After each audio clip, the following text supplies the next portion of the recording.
ஹரி ஓம். நாம் இன்று ஞானப்பாதையில் காண இருப்பது மனிதர்கள் எப்படி வாழ வேண்டும் என்பதை ஒரு சில பட்டியல் மாதிரி பார்த்து விடுவோம். பொதுவாக நாம் யாரிடமும் எதையும் எதிர்பார்க்காமல் வாழ்வது சிறப்பான வாழ்க்கையாகும். இந்த எதிர்பார்ப்புகள் தான் பல சண்டை, சச்சரவுகள், சிக்கல் அனைத்திற்குமே காரணமாக அமைந்து விடுகின்றன. நாம் பல துன்பங்களை அனுபவிக்கின்றோம் என்றால் அதுவும் அந்த எதிர்பார்ப்புகளால் உண்டானதுதான். அதனால் யாரிடமும் எதையும் எதிர்பார்க்காதீர்கள். 1.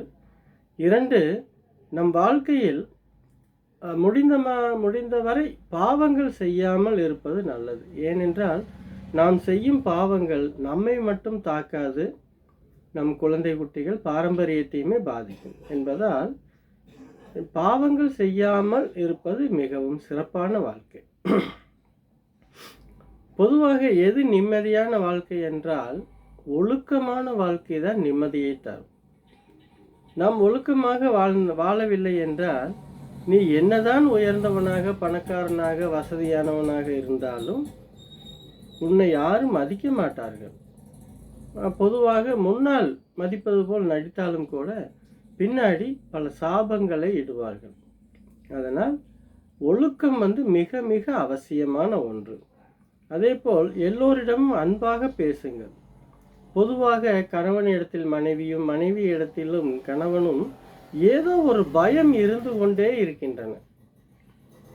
அதனால் வார்த்தைகள் முன்னுக்கு பின் முரணாக பேசி எங்கு சென்று வந்தாய் என்றால் சரியான பதில் கிடைக்காது. நான் எங்கு போனால் உனக்கு என்ன என்று கேட்பார்கள். இப்படி கேட்கிறார்களே என்று அவர்களும் தாறுமாறாக பதில் சொல்லி சண்டை வந்து அப்புறம் ஏதோ ஒரு வகையில் சமாதானமாகி விடுகிறார்கள். அதனால் அந்த ஏற்குமாறாக பேசக்கூடிய சிந்தனைகளை விட்டு விடுங்கள். அநேகமான ஒரு 50 வயது வாழ்ந்த தம்பதிகளை கூட பார்க்கின்றோம். அவர்கள் என்ன சொல்கிறார்கள், உன்னை கட்டியதை விட இன்னொருவர் வந்தார், அவரை கட்டியிருந்தால் சிறப்பாக இருக்கும் என்று பெண்கள் சொல்கிறார்கள்.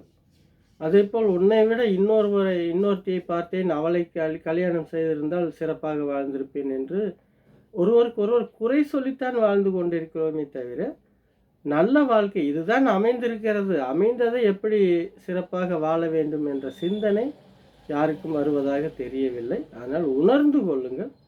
உணர்வு பூர்வமாக வாழ்ந்தால் சிறப்பான வாழ்க்கையை வாழலாம். மனிதன் வாழ்வதற்கு முக்கியமான தேவைகள் என்னவென்றால் உடல் நலம், மனநலம், பொருளாதார பாதுகாப்பு. இந்த 3ம் மிக மிக அவசியம் என்பதை உணர்ந்து அதற்கு தகுந்தாற்போல் வாழ்க்கையை சிறப்பாக நடத்துங்கள். வாழ்க்கை மிகவும் அழகாக இருக்கும். இந்த காணொளி உங்களுக்கு பிடித்திருந்தால் மற்றவர்களுக்கும் பகிருங்கள். Art of feel chai yoga என்று யூடியூப்பிலும் இருக்கிறது, கண்டு மகிழுங்கள். மீண்டும் நாளை சந்திப்போம். நன்றி.